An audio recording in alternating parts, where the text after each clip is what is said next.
Howdy. It's been a while since I've done one of these. For very good reason. There was no comic book haul this week. Because, once again, I had nothing in my section. So I picked this off the shelf. Another thing you may be wondering. No, didn't this come out like last week? Last month? It's come out like a month ago? Yeah. This was the last week that my comic shop got orders. When this came out. They haven't had a single order come in since. Or a single shipment come in since. So yeah. But the thing is, they've changed suppliers. They're getting the same suppliers like all the other comic book shops have. So hopefully I should be getting up to date, which may mean that next week it's gonna be a long haul, meaning it's probably gonna be an even longer review video. And if the haul video is like 20 minutes, that means the review video is going to be over an hour. I'm going to be honest, I'm not using the most powerful laptop. So I'm not sure this little bad boy can handle that long of a runtime. But that's not what I'm talking about today. I'm talking about Phoenix Resurrection. The cover's nice. The cover's good. You've got all your X-Men here. You've got Jean Grey, Phoenix in the forefront, because she's like the main character in the series. Everything revolves around her. She's in 5 pages at the back, and that's honestly the most interesting part of this, is the 5 pages at the back.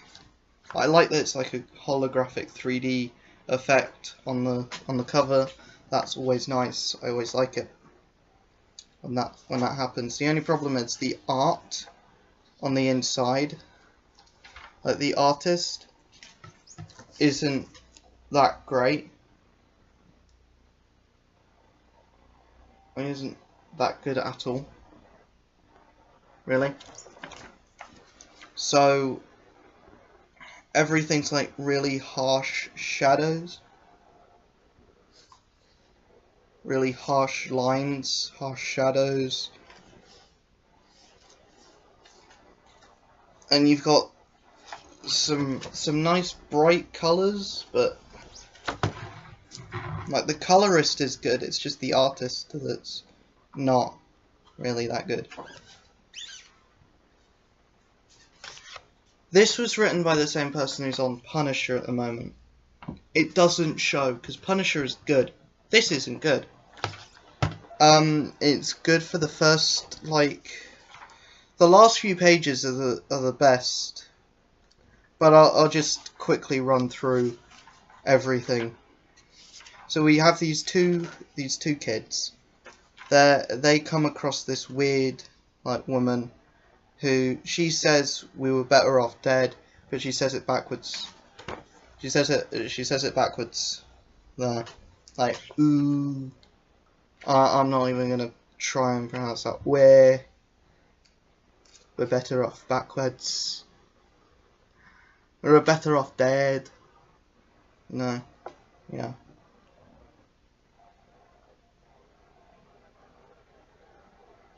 And then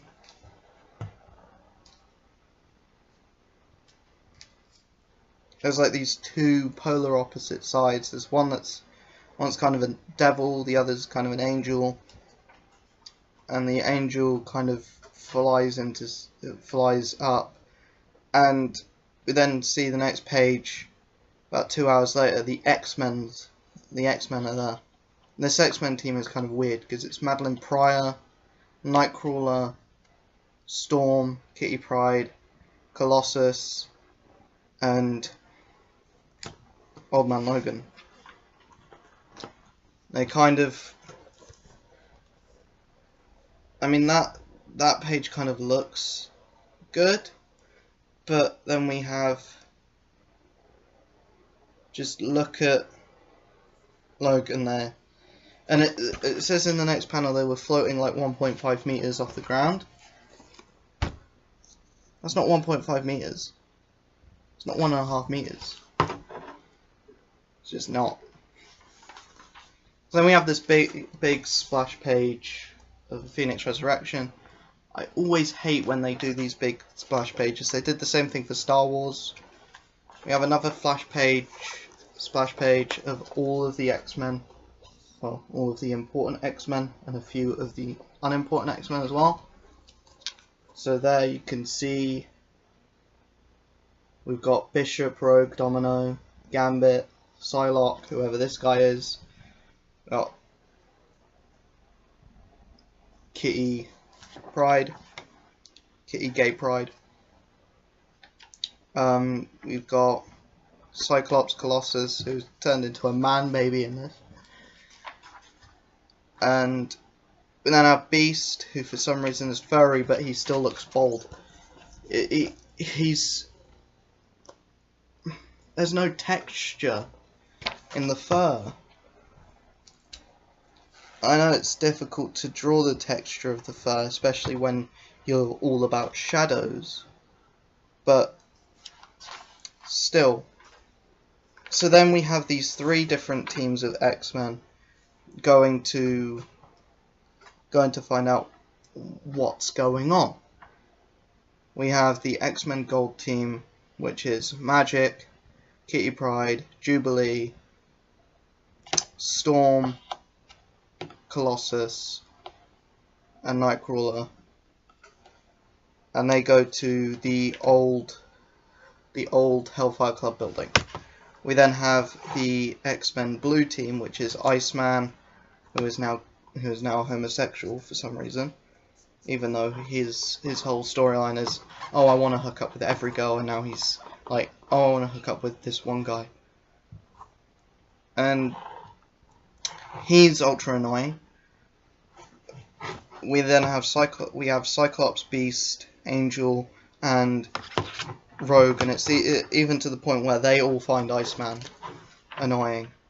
And we then have our Weapon X team, which is the other guy from earlier, X-23, Old Man Logan, Sabretooth, Domino, and Psylocke. And they see like a young Wolverine approach them. They're in the Arctic.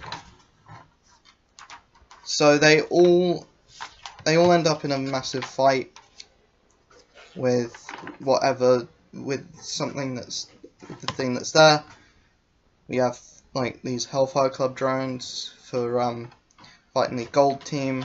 We have Wolverine, like an old Wolverine fighting the Weapon X team, and then we have this mutant that no one cares about fighting the Blue team that apparently can steal your life force. You really should be more of a threatening character if he can steal your life force, but no, Rogue fights him with one punch. Just one punch, dead. Yeah. And it goes to Elsewhere, and this is kind of the interesting thing. So we see the Phoenix in the sky. Like, they all see the Phoenix. And so Jean Grey, who is working at this diner, goes towards this woman who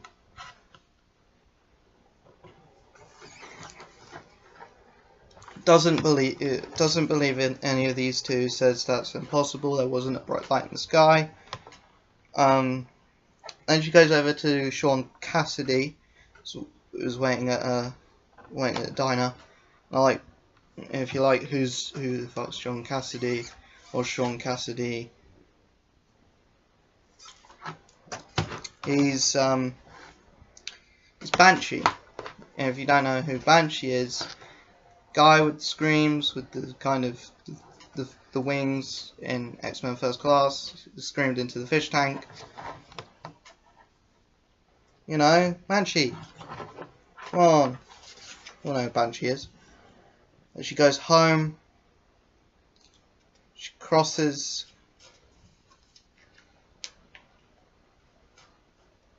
She crosses a church. Then she goes home. Her parents are there.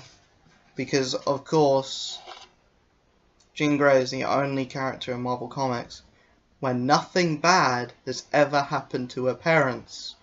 But everything bad you could possibly imagine that could happen to a person happens to Jean Grey. And she gets a knock on the door, and Bob's your uncle. It's Scott Summers. That's kind of interesting. It'll be interesting to see like what happens next. But it's just the whole stuff with the actual X-Men. That's not interesting me, because it's called Phoenix Resurrection. Jean Grey is the main focus in the cover. Why is she not the main focus in the inside of the book?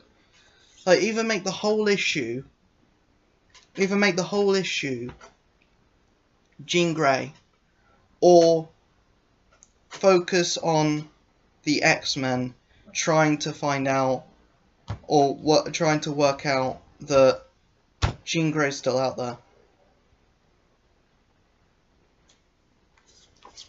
Like, maybe if the whole setup was a bit more interesting, maybe if instead of the two kids, like, we see like everyone in the planet just sees the Phoenix in the sky, and they're all like, shit, Jean Grey's alive. And then, yeah, they're on a search for Jean Grey. So yeah, I wasn't really a big fan of this, because they kind of turn everyone into a man-child, even Jean Grey. And she's like, oh, there's a light in the sky, I know what it is, I think. And then you've got Colossus as well, who's turned into like a man baby. And it's kind of turned into a man baby. And he's like, no, I don't want to go into building. Building is where Sebastian Shaw used to live. I don't want to go into the house of Kevin Bacon.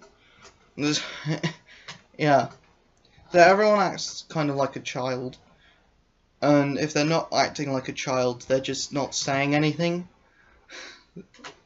or they're completely taking over the role of, and they're not letting anyone else like do anything.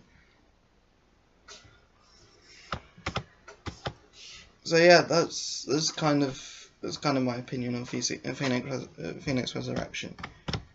There's definitely something in there that could make a good book, that could make a good first issue, but it's just too much is happening at once, and they're trying to set up too many stories, trying to set up too much.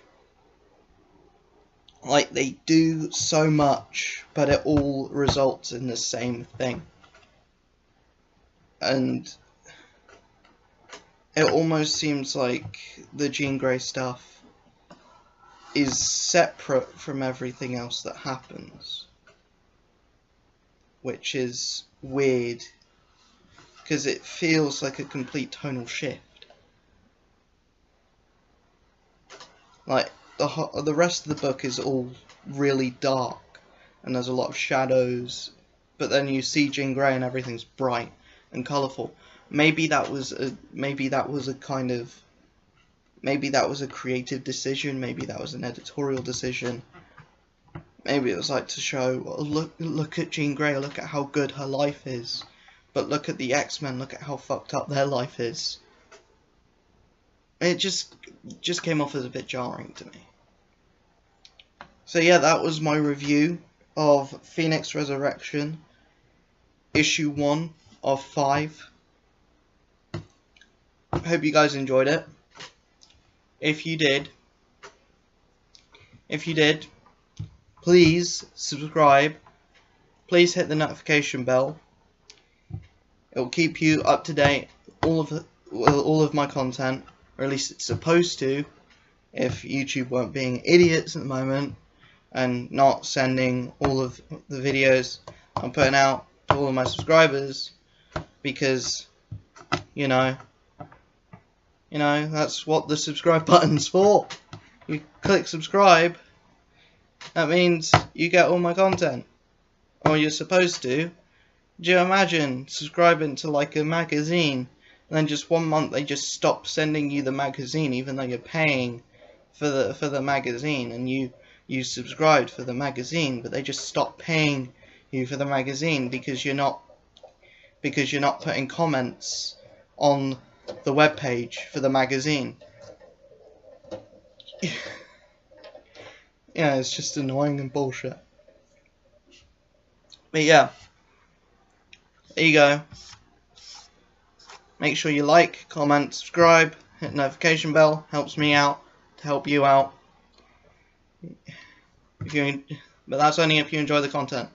Also, comment section below. Helps me to know what you want to see. And that is all. Peace.